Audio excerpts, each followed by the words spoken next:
Hello everyone, Kaushal this side. तो अभी हम देख लेते हैं कि कल निफ्टी और बैंक निफ्टी कैसे परफॉर्म कर सकता है। बाय द वे, जिन लोगों को लगता है कि कल बैंक निफ्टी की एक्सपायरी है, भाई लोग, कल बैंक निफ्टी की एक्सपायरी नहीं है, क्योंकि ये मंथली एक्सपायरी है। तो मंथली एक्सपायरी अभी भी थर्सडे को ही होती है बैंक निफ्टी की। जो नेक्स्ट मंथ रहेगा तब से अभी सारी एक्सपायरीज बैंक निफ्टी के वेनसडे को शिफ्ट हो जाएगी। सो इन शॉर्ट कल कोई भी एक्सपायरी नहीं है। अभी हम पहले देख लेते हैं निफ्टी 50 का व्यू। अगेन मैं बोलना चाहता हूं तुम्हें कि तुम कल की वीडियो जाके देख लेना। मैंने सेम चीज एग्जैक्ट बोली थी कि इस एरिया से मुझे एक बाउंस एक्सपेक्टेड है। यहाँ पे मैं बियरिशनेस से ज्यादा एक बुलिशनेस का अटेम्प्ट लेना चाहूंगा। कल की वीडियो पहले लगे तो जाके देख लेना।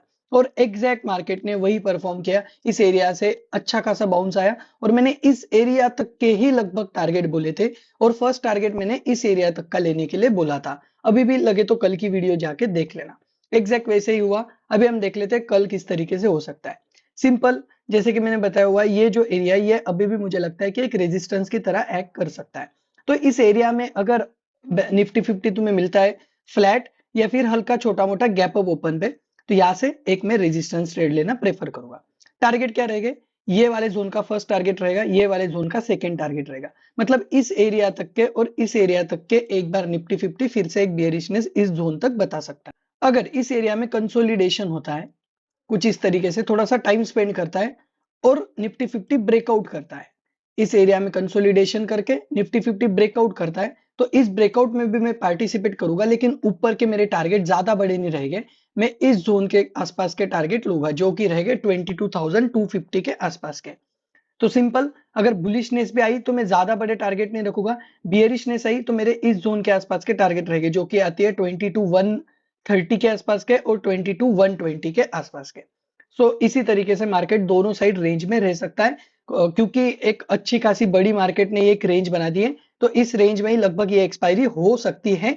या फिर थर्सडे के दिन 12 बजे के बाद हो सकता है कि इस पूरी रेंज का कहीं किसी एक साइड पे ब्रेकआउट या फिर ब्रेकडाउन हो सकता है। तो वो बात की बात है। अभी मैं एक कल का व्यू तुम्हें दे रहा हूँ। अभी हम देख लेते हैं कि निफ्टी बैंक, मतलब बैंक निफ्टी कैसे परफॉर्म कर सकता है कल। ये बैंक निफ्टी का चार्ट। अगेन बैंक निफ्टी इस वाले जो पूरा जोन है, ये जो जोन है, इसको अभी थोड़ा सा होल्ड कर रहा है। तो हो सकता है कि अगेन यहाँ से थोड़ा बहुत कंसोलिडेशन करके एक ऊपर के साइड का बैंक निफ्टी टारगेट के, जो कि रहेगा 46,800 के आसपास का, जो कि रहेगा इस जोन के आसपास का। तो इन केस अगर हमें फ्लैट या फिर छोटा मोटा गैप डाउन भी मिलता है तो हम एक बाउंस के अटेम्प्ट के लिए ट्राई कर सकते हैं। मैंने आज भी बताया हुआ था कि आज भी हम इस जोन के आसपास बैंक निफ्टी मिलती तो एक फर्स्ट हाफ में बाउंस के लिए ट्राई करेंगे। अगेन इस जोन के आसपास मिलती तो हम एक बाउंस के लिए ट्राई करेंगे। बट अगर अच्छा खासा गैप अप ओपन हो जाता है कुछ 46,700 750 के जोन पे, और अगर इस जोन पे हमें बैंक निफ्टी मिलती है, तो फर्स्ट ट्रेड हमारा रहेगा अगेन रेजिस्टेंस वाला ट्रेड। यहाँ से हम एक रेजिस्टेंस एक्सपेक्ट करेंगे। इन केस इस जोन के आसपास, जो कि है 46,700 800, इस जोन के आसपास थोड़ा बहुत कंसोलिडेशन होता है और कंसोलिडेशन करके ब्रेकआउट अगर बैंक निफ्टी देती है, तो मुझे ऐसा लगता है कि ये जो 47,000 का जो राउंड नंबर है, ये 47,000 का राउंड नंबर अगेन हमें एक शॉर्ट कवरिंग से, तो शॉर्ट कवरिंग से, बट अगेन एक बार हमें दिख सकता है। तो ये सिनेरियो कब वैलिड रहेगा? जब इस एरिया में थोड़ा कंसोलिडेशन, थोड़ा टाइम बिताने को ना बैंक निफ्टी में, अगर यहाँ पे कंसोलिडेशन थोड़ा बैंक निफ्टी टाइम बिताती है और फिर ब्रेकआउट करती है, तो ये वाले जोन भी आ सकते हैं। फर्स्ट अटेम्प्ट में यहाँ से एक रेजिस्टेंस वाला ही लूंगा। अभी भी मुझे लगता है कि ये एक नए लोज का फॉर्मेशन के तरफ बैंक निफ्टी परफॉर्म कर रहा है। तो इस वाले जोन से ऐसा रेजिस्टेंस लेके एक नया लो भी फॉर्म हो सकता है। लेकिन मैं मेरे प्रॉफिट 46,400 इस एरिया में बुक करना प्रेफर करूंगा।